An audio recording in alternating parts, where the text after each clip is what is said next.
بسم الله الرحمن الرحيم. السلام عليكم ورحمة الله وبركاته. اخوانا عاملين ايه؟ يا رب تكونوا بخير. تصريحات كابتن حسن شحاتة على فوز النادي الاهلي وتعليقه على فوز النادي الاهلي بثلاثية على اتحاد جدة. ما يقدمه النادي الاهلي في المونديال ليس جديدا، وهذا ما يحدث عندما تستفز المارد الاحمر. أشاد حسن شحاتة المدير الفني السابق للمنتخب المصري بأداء فريق النادي الأهلي أمام اتحاد جدة السعودي في كأس العالم للأندية.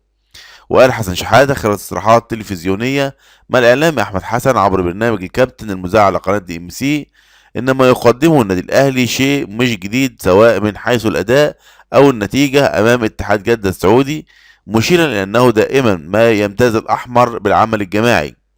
وأوضح كابتن حسن شحاتة أنه عندما تستفز فريق مثل الأهلي ما يحدث أن الفريق ينتفض ويقدم أفضل مستوياته. واختتم هذا ما حدث أمام اتحاد جدة، ونتمنى أن يصل الأهلي إلى النهائي والتتويج باللقب. ونجح النادي الأهلي في التأهل لنصف نهائي كأس العالم للأندية لكرة القدم لمواجهة بطل أمريكا الجنوبية فلومينسي بعد الفوز على اتحاد جدة السعودي بثلاثة أهداف مقابل هدف في الدور ربع النهائي من البطولة المقامة في المملكة العربية السعودية.